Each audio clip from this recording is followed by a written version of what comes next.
ایک شخص میرے آقا کریم علیہ الصلوۃ والسلام کی بارگاہ اقدس میں حاضر ہوا اور اس نے آ کر عرض کیا، یا رسول اللہ صلی اللہ علیہ وسلم، مجھے کوئی ایسا عمل بتائیں جو مجھے جنت میں لے جائے۔ تو میرے آقا کریم علیہ الصلوۃ والسلام نے ارشاد فرمایا، اگر تم جنت میں جانا چاہتے ہو تو پھر سنو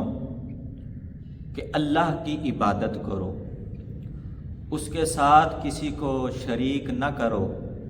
نماز قائم کرو، زکوٰۃ ادا کرو اور صلہ رحمی کرو۔ فرمایا کہ جب تم اللہ کی عبادت کرو گے،